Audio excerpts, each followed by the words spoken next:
करके खाते हैं वो मनुष्य हैं, जो कमा करके दूसरों को खिला करके खाते हैं वह देवता हैं। देवता बनिए, वो देव बनो, देव देव देव बनिए, देवता बनिए। आपके घर में रसोई शुरू होती है, पहले बाहर आइए, देखिए कोई भूखा तो नहीं खड़ा है। अपनी रोटी में से ये नियम ले लो, सबसे पहली रोटी और सबके लास्ट की रोटी दोनों को निकाल के रखो। पहली रोटी गैया मैया को दे दो, घर में कंगाली नहीं आएगी। और लास्ट की रोटी स्वान को दे दो, कुत्ते को। कुत्ता पालना ठीक नहीं है, उसको रोटी देना बहुत ठीक है। भैरों का गढ़ है ना, कुतरे को रोटी देने से ताले नहीं टूटते, चोरी नहीं होती। हाँ, ये उसको रोटी देने की बात है, रोटी देने की। कुतरे को सरसों के तेल का पुआ बना करके खिलाया जाए भैरव बाबा का स्मरण करके, तो इससे शनि की दशा शांत हो जाती है। सरसों के तेल में पुआ, मीठा पुआ बना करके और मानसिक भैरव बाबा का ध्यान करके और उस कुतरे को आप खिला दीजिएगा। भयंकर से भयंकर जो शनि की दशा है वो ऐसे निकल के चली जाएगी, बिल्कुल चली जाएगी। महात्मा पिपलाद की कथा है ना, इसमें मैं आगे सुनाऊंगा। मेरे पास बिना प्रमाण को कोई बात आती नहीं है। तो मैं धन की बात कर रहा था। धन्य, एक रोटी गैया मैया के लिए, एक रोटी स्वान के लिए। लास्ट की रोटी खाने में ठीक नहीं होती, और पहली रोटी भी खाने में ठीक नहीं होती, क्योंकि दूसरों के अधिकार की रोटी। आपको ध्यान हो, दादी कहा करती थी, कहती थी कि ऐसा लगता है कि बुद्धिहीन है, इसने पिछली रोटी खाई है। वो इसलिए बोलती थी कि जो पीछे की रोटी जो दूसरों का खा लेते हैं उनकी बुद्धि नष्ट हो जाती है। वो पीछे की रोटी है, आगे की रोटी है। पहली रोटी गैया मैया की है, लास्ट की जो रोटी है वो स्वान की है, कुतरे की है। तो ये दो रोटियां नहीं, ये ना खाएं तो निकालें उसको, फिर आप देखो क्या आनंद आता है। आनंद हो जाएगा, आप करके तो देखिए। अगली बात बताई, गुड़ आने चाहिए। गुड़ का दान करने से रोग समाप्त होते हैं। गुड़ का दान करने से मस्तिष्क ऊर्जा बढ़ती है। गुड़ का दान करने से वैभव बढ़ता है। गुड़ का दान करने से बहुत विस्तार होता है। इसलिए तो कल मैंने आपको बोला था, घर में ही गुड़ का बुरादा सा बना करके और उसको यज्ञ में ला करके दे देना। हमारे आचार्य लोग उसको आहुति में डालते हैं। कपूर का दान करने से, अभी 30 दान 31 दान कराए माघ के महीने में, और हो सकता है कि आप उसमें से जुड़े हों। यदि जुड़े रहे हों तो चवर मिल रहा है प्रसाद में। चवर जानते हैं, गौ माता की पूंछ से बनता है चवर, जिसमें देवी देवताओं की आरती होती है। ये घर में होना चाहिए। ये एक बार जयकारा लगाएंगे आप, बोलिए बांके बिहारी लाल की जय हो। तो उसमें हमने गुड़ के दान की बात कही, कपूर के दान की बात कही। कपूर जलाने से वाक सिद्धि हो जाती है। आप में 90% ऐसे लोग हैं जिनके घर में आरती तो होती है, लेकिन आरती में कपूर नहीं जलाया जाता। आप में 95% ऐसे लोग हैं जिनके घर में कपूर मिलता ही नहीं है। और जिसके घर में कपूर, जनेऊ, सुपारी, कलावा, चंदन, रोली, मोली ये चीजें होती हैं, उस घर में वास्तु दोष नहीं रहता। जिसके घर में तुलसी पूजन होता है उसके घर में वास्तु दोष नहीं रहता, होता ही नहीं है, रहता ही नहीं है। जिसके घर में साबुत हल्दी रहती है, ये पिसी हुई हल्दी से साबुत हल्दी की बड़ी महिमा है, उसके घर में कोई जादू टोना टोटका ये कर ही नहीं सकता, उसका प्रभाव ही नहीं होगा। ये साबुत हल्दी की इतनी बड़ी महिमा है, ये सबके घर में होनी चाहिए। तो कपूर जलाइए, कपूर को आरती में जलाइए। कपूर हम लोग जलाते हैं, आश्रम में क्विंटलों कपूर लगता है महीने में। कपूर बड़ी महिमा है, बाक सिद्धि हो जाती है। गूंगे बहरे बच्चे जन्म नहीं लेते उस घर में, महादेव बड़े प्रसन्न होते हैं। आरती के बाद एक श्लोक गाया जाता है, कर्पूर गौरम करुणा अवतारम। शंकर बड़े प्रसन्न होते हैं। जब महादेव का विवाह हो रहा था तब नारायण ने इस श्लोक बोला था। ये जब नारायण का विवाह हो रहा था तब महादेव ने भी एक श्लोक बोला।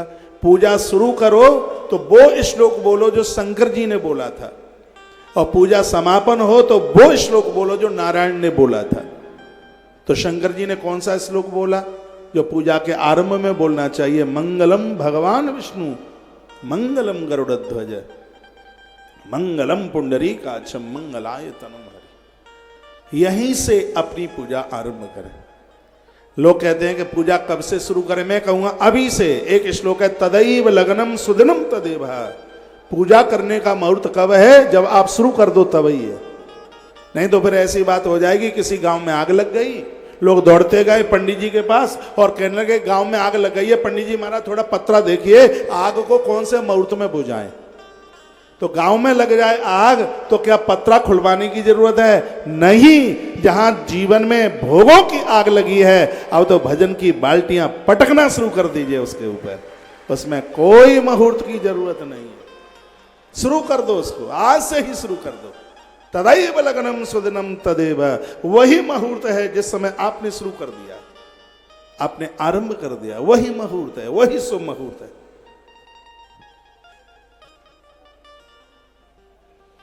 थोड़ा कपूर घर में रखिए, आरती में जलाइए कपूर, और यहां यज्ञ में भी लेके आइए।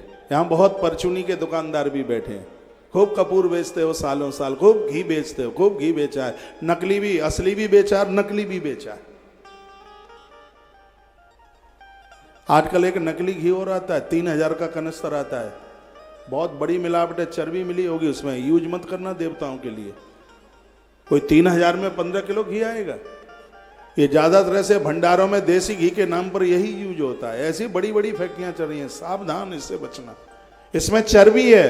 अलीगढ़ में 3-4 साल पहले हाथरस अलीगढ़ के बीच में 7 ट्रक पकड़े गए थे इसके। ये चर्बी है इसमें, बिल्कुल भी, एकदम बिल्कुल, इसको यूज मत करना। 2800, 2900, 3000 का कनस्तर आता है। अरे भैया, गैया का घी तो 3000 रुपया किलो आता है। 30 लीटर दूध में 1 किलो घी निकलता है गौ माता का। हम तो बनाते हैं इसलिए पता है। सर्दी में 30 लीटर में 1 किलो और गर्मी में 26 लीटर में 1 किलो घी बनता है। कि बाजार में जो आज जो धंधाखोरी चल रही है, प्लीज इससे बचिए, ये सब डैमेज कर देगा, खत्म कर देगा। पतंजलि का जो घी है जिसकी मैं बात कर रहा हूं, वो एकदम प्योर देसी गैया का ना हो पावे, लेकिन ये गारंटी है उसमें मिलावट कुछ भी नहीं होगी, बिल्कुल भी। यदि आपके घर घी नहीं है तो ये आप यूज कर लीजिए।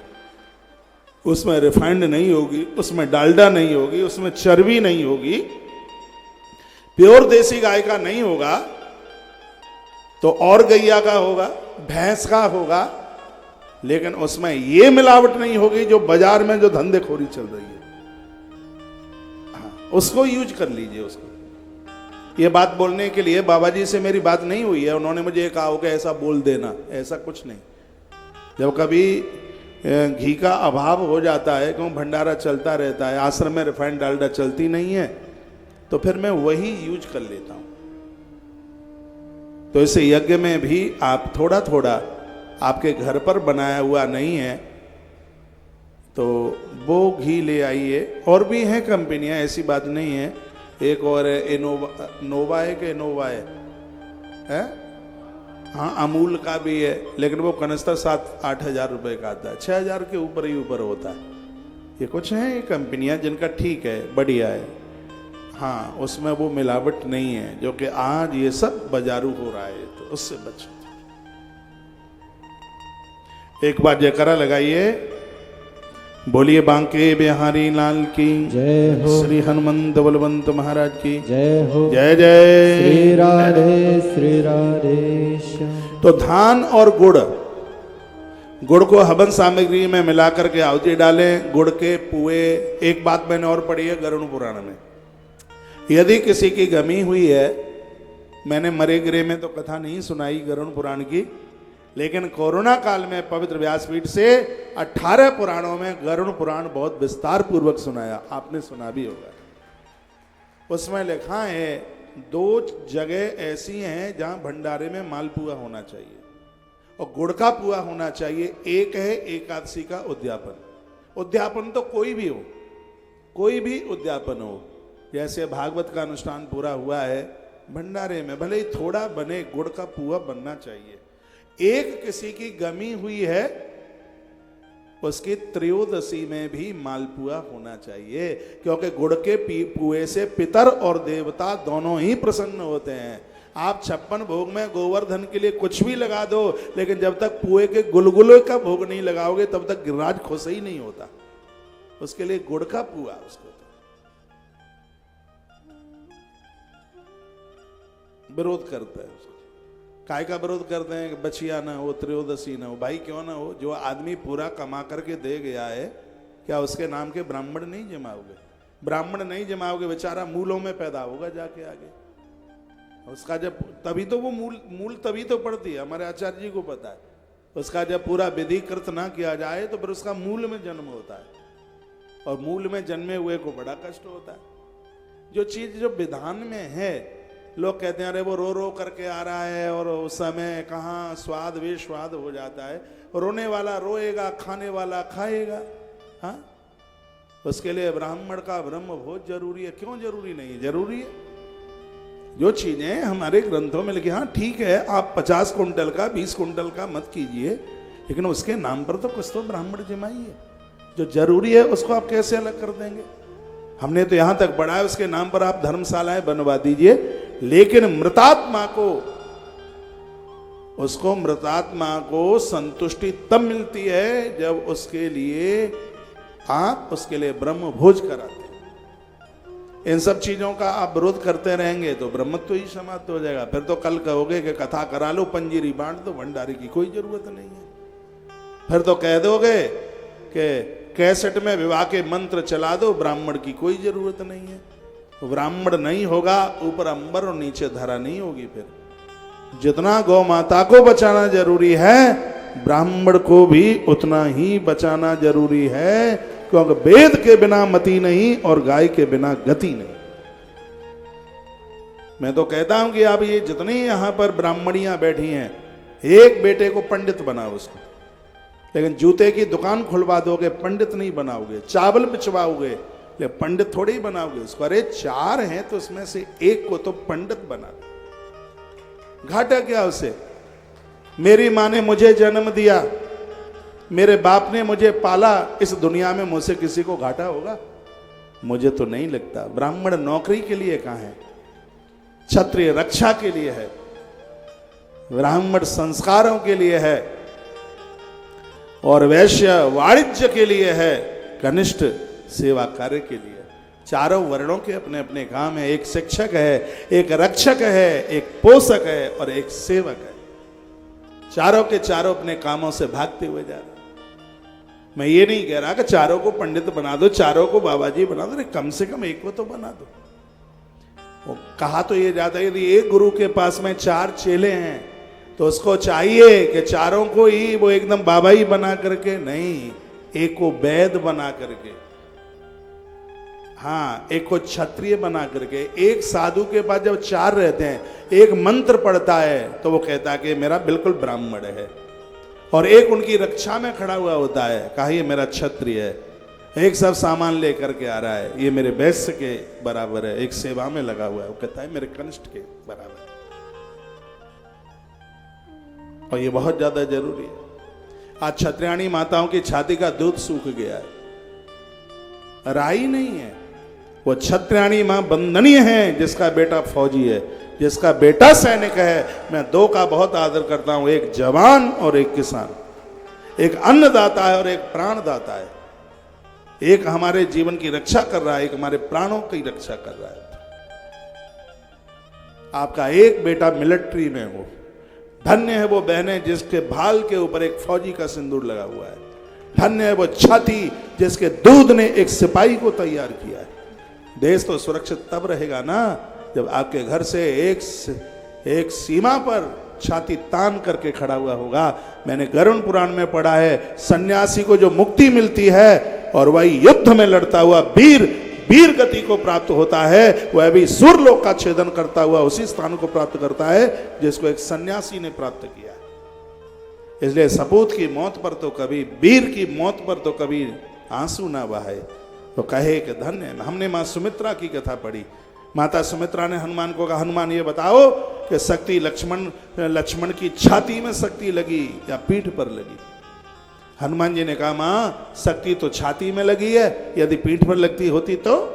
सुमित्रा मां कहती है, हनुमान यदि शक्ति पीठ पर लगी होती तो मैं तुम्हें संजीवनी लेकर के नहीं जाने देती, मैं सोच लेती कायरों की तरह युद्ध छोड़ करके भागा होगा, इसलिए दुश्मन ने पीठ के ऊपर वार किया। और जिस समय किसी वीर की पीठ पर शक्ति का आघात होता है, बाण का आघात होता है, एक क्षत्रियानी का दूध लज्जित हो जाता है। लेकिन मैंने सुना है कि शक्ति छाती पर लगी है, आज मेरा दूध कृतकृत हो गया क्योंकि मेरा बेटा धर्म के लिए समर्पित हो रहा है। ये शब्द माता सुमित्रा के थे। चारों वर्णों के लोग यहां पर बैठे हैं और मैं इन चारों को निवेदन करूंगा, एक वर्ण अपने बच्चे को पंडित बना दे, एक योद्धा बना दे। एक व्यापारी, यहां वाणिज्य वैश्य लोग, बनिया लोग बैठे हैं, उनको मैं कहूंगा आपके 4 बेटे हैं, 3 भले ही नौकरी करें, एक ऐसा हो सबके घर में व्यापार वाणिज्य हो और बढ़िया वाला जिसमें मिलावट ना हो, तराजू कम तौल करके ना दे, फिर देखो देश का क्या उत्कर्ष होता है। तुलाधार वैश्य वर्ण के ही थे जिनके तराजू में भी सुनात झूले थे। एक दिन मैंने कथा सुनाई है। और चतुर्थ वर्ण के जो लोग हैं, कलाकारी उनके हाथ में होनी चाहिए, उनके हाथ में निर्माण होना चाहिए, उनके हाथ में, फिर देखो देश का कितना उत्कर्ष होता है। ये देश जातियों में ना बटे, ये देश कामों में बटे। ये समाज 4 वर्ण के बिना नहीं चल सकता। जो लोग कवि लोग हैं, जो लोग पत्रकार लोग हैं, ब्राह्मण का काम कर रहे हैं, किसी भी जाति में जन्म लिया, जो फौजी बंदूक तान करके खड़ा है, वो क्षत्रिय का जीवन जी रहा है।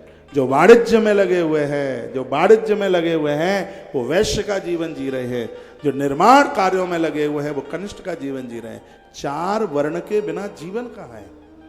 आप कंप्यूटर चला लेते हैं, आप भवन निर्माण कर लेते हैं, ये शिल्पकारी, ये निर्माणकारी, ये योग्यता भगवान ने चतुर्थ वर्ण को दी, व्यापार तीसरे वर्ण को दिया, देश की रक्षा सुरक्षा करना ये द्वितीय वर्ण को कार्य सौंपा, और लोगों को संस्कार देना ये तुम्हारा काम है। ये प्रथम वर्ण को भगवान ने ये व्यवस्था दी, ये भगवान की दी हुई व्यवस्था है। जितने भी वैश्यों के, बनियों के बच्चे यहाँ बैठे हुए हैं, कोशिश कीजिए आपके हाथ से व्यापार तैयार हो, वाणिज्य तैयार हो, आप इस देश के बढ़िया वाले व्यापारी बने, जैसे देश की ग्रोथ बढ़े। ये ब्राह्मण लोग हैं, उनका कम से कम एक बेटा तो पंडित बने। तुलसी गुरुकुल विद्यापीठ हर वर्ष सैकड़ों बच्चों का एडमिशन करता, निःशुल्क, कोई पैसा नहीं लगता। कुंती मैया कैसे हैं आप? आइए बैठो। मैं अपने प्रसंग में चल करके आ रहा हूं। गोभूत हिरण्याज्य वासो धान्य गुणानि च रौप्यम लवण कुसमांडे कन्या द्वादशकम। तो गुड़ का भी दान एक अद्भुत दान है। उसके बाद रौप्य। इधर देखिए, ये बताओ हम इतने बेकार हैं, देखने के लायक नहीं है। मैं आपको देख रहा हूं तो आप हमें क्यों नहीं देखते? इधर देखो, रौप्यम। मुझे पता था आप ताली बजाओगे, पर इतना नहीं पता था कि कंजूसाई से बजाओगे।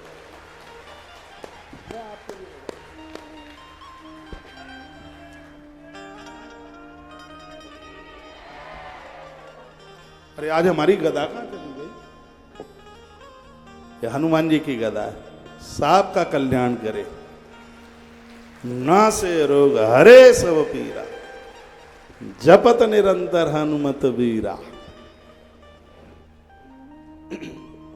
भूत पिशाच निकट नहीं आवे, हनुमान जी जब गदा चला।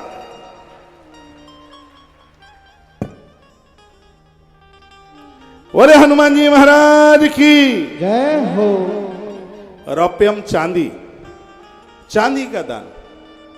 चांदी नाभि के नीचे देवियां पहनती हैं। कितनी भी करोड़पति घर की आप नारियां हो, कमर के नीचे सोना नहीं पहना जाता।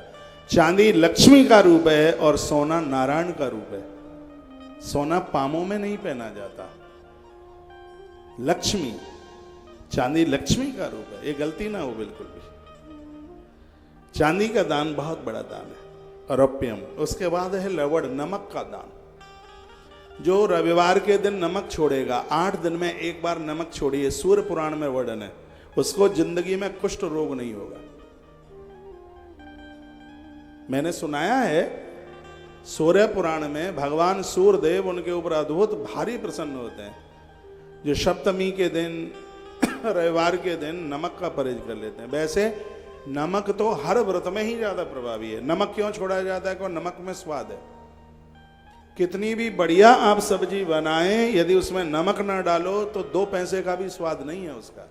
और व्रत में स्वाद ही तो जीता जाता है। और आप ऐसे ऐसे पकौड़े बनाते हैं बिल्कुल कटिंग वाले, हाँ, गोल कट करके तो आप लौकी के पकौड़ा बनाते हैं, चौकोर कट में आलू के बनाते हैं, आप इतने स्वादिष्ट पदार्थ बनाते हैं, तो वो कोई व्रत नहीं होता, वो तो भरपेटा है।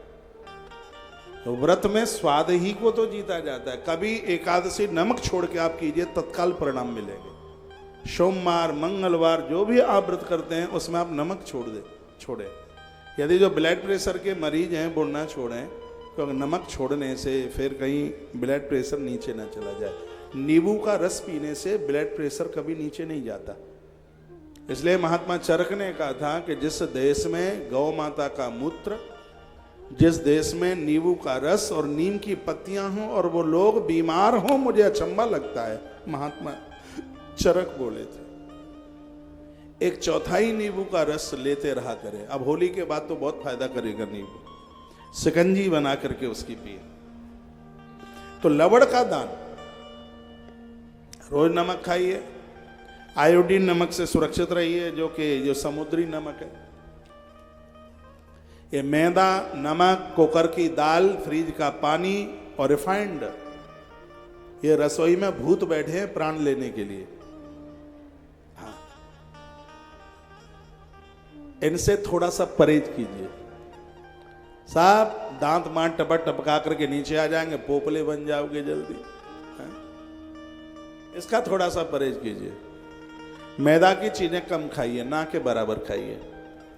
जो आयोडीन नमक है, समुद्री नमक, ऊपर से तो भुरकनी, जैसे गैया को भुरकनी डालते हैं ऐसे आप ऊपर डालते हैं, नहीं। काला नमक बहुत फायदा करता है।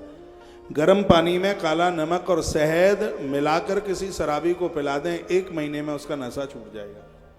शहद, काला नमक गर्म पानी के साथ इतना फायदा करता है, तो रोज आप लिया करें उसको। शरीर भी थोड़ा वजन कम हो जाएगा। ऐसे थुल्लम थुल्ला हो रहे हो कुंटल के, बैठा जाता नहीं है। गेट भी 4 फीट वाले छोटे पड़ रहे हैं। थोड़ा अपना स्वास्थ्य का ध्यान रखिए। पहला सुख है निरोगी काया, शरीर स्वस्थ है तो सब ठीक है। तो रौप्यम, नमक का दान एक विशेष दानों में से एक है। हर साल करते रहा करो इसको।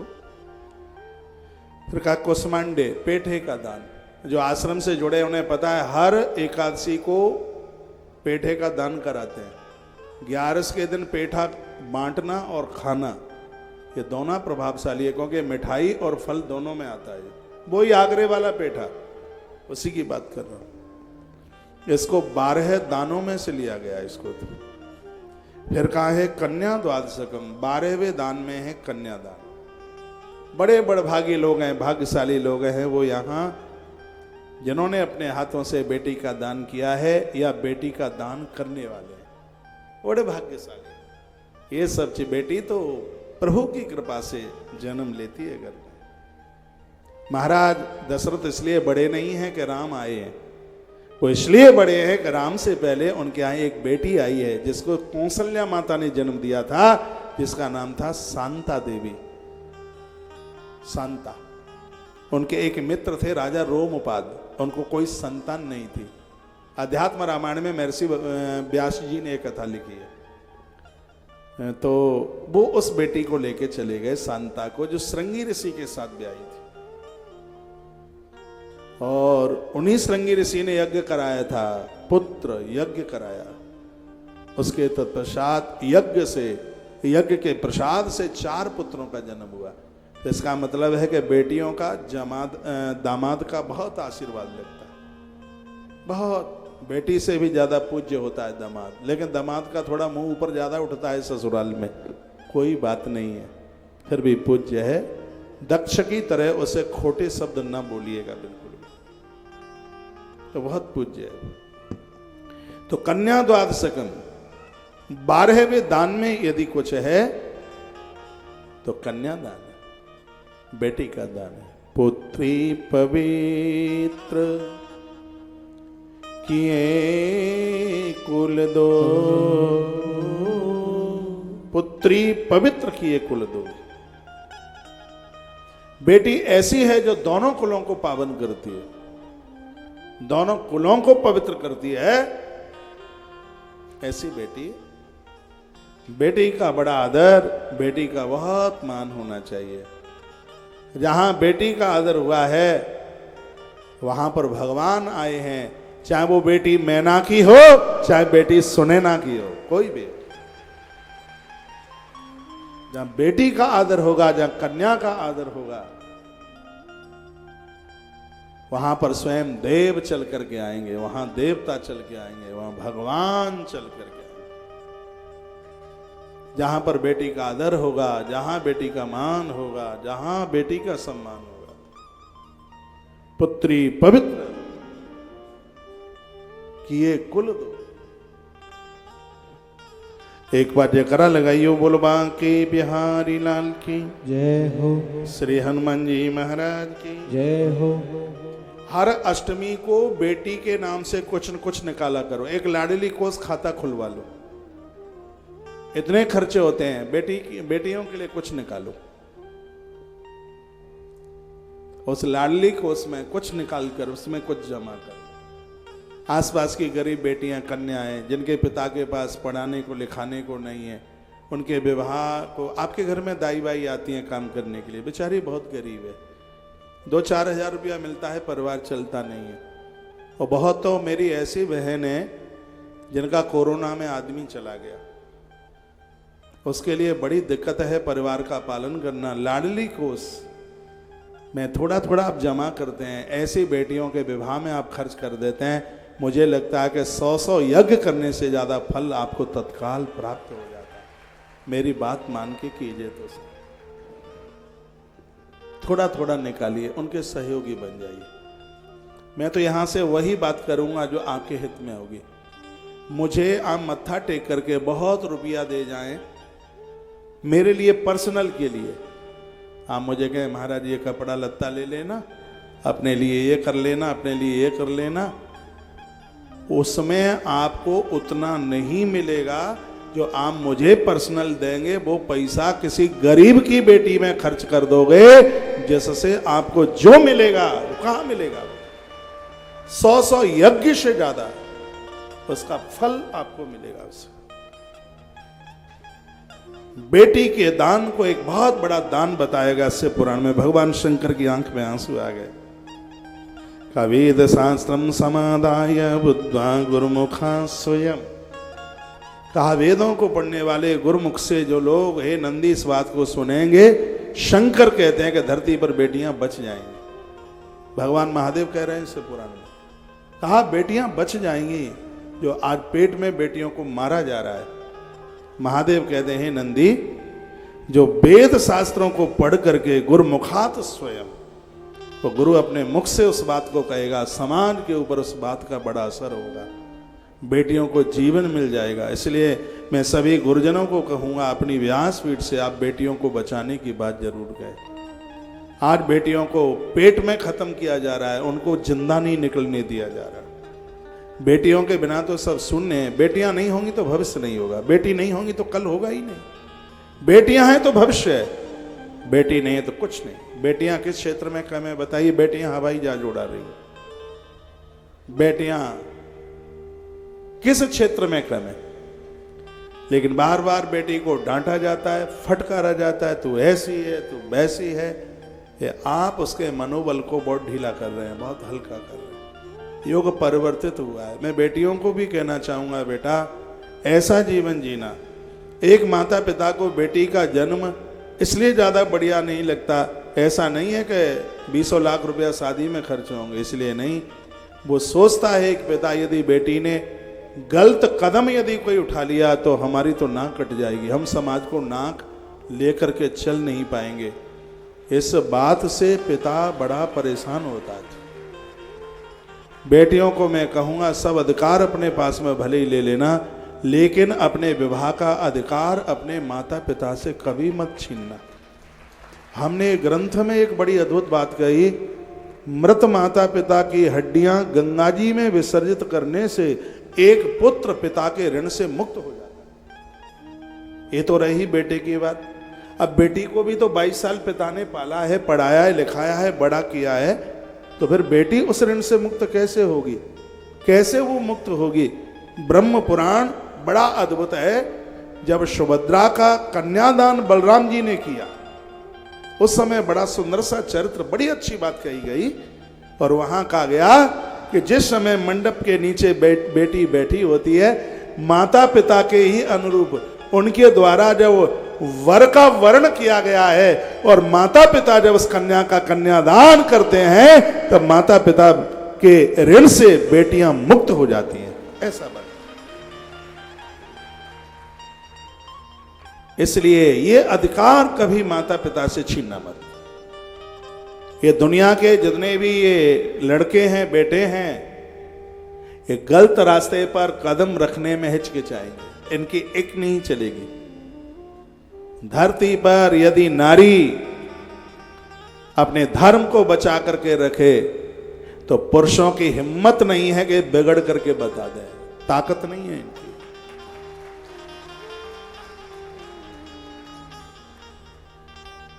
इसलिए बहुत सजग, बहुत सटीक। बेटियों का कन्यादान मां बाबू जी के द्वारा होता है, तो वह अपने माता पिता के ऋण से मुक्त हो जाती है।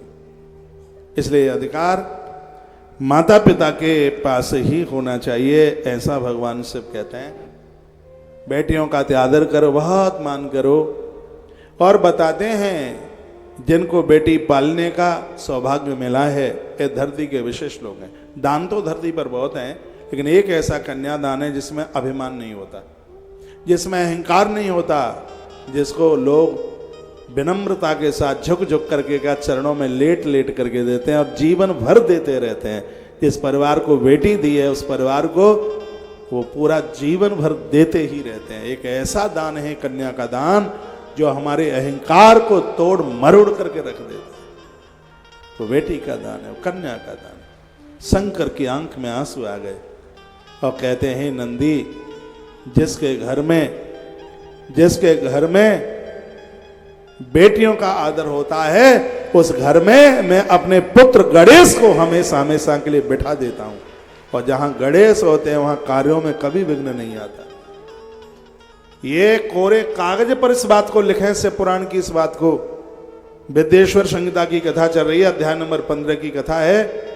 भगवान महादेव कहते हैं, नंदी, जिस घर में कन्याओं का आदर होता है, कन्याओं का मान होता है, मैंने अपने पुत्र गणेश को यह बोला है कि उस घर को कभी छोड़ के मत जाना, हमेशा उस घर में बैठकर आने वाले विघ्नों को दूर करते रहना। मैंने गणेश को आदेश दिया है। सकल समाज पंडाल भरा हुआ है, प्रार्थना पूर्वक निवेदन करूंगा, बेटियों को बहुत आदर दीजिए। ये बेटी तो कुकर पक्षी की तरह, कपिला गैया की तरह, जिसका बेचारी का अपना कोई अस्तित्व नहीं। माता पिता जिसके हाथ सौंप दें, बेचारी को उसी घर में जाना होता है। जीवन का बड़ा कठिन काम है अपना घर छोड़कर दूसरे घर में जाना। ऐसी बेटी तुम्हारे घर की बहू बन के आई है, उसको आदर करना बहुत बड़ा मुश्किल है। ना समझ में आए तो 6 महीने के लिए अपने रिंकू को उसकी ससुराल भेज देना, फिर आपके ऊपर क्या बीतेगी पता लग जाएगा। वो तो जीवन भर के लिए आपके घर आ गई है। तो 12 दानों में एक बड़ा विशेष दान है, और उस दान का नाम है कन्यादान। अब इन सब चीजों से मिलता क्या है, अब वो सुन लीजिएगा। वर्णन क्या है, जल स्नेहाद स्नानाम दुरितानाम तु गौ जले कायदात्रेणाम तो क्षीरद्वैकस्ततः। तिल का दान बल देने वाला है, मृत्यु पर विजय कराने वाला है। इसलिए प्रदोष वाले दिन भले ही 1 चुटकी आप तिल चढ़ाएं, महादेव के ऊपर जरूर चढ़ाइए। कपूर साहब बैठिए, आप ठीक है, बैठो।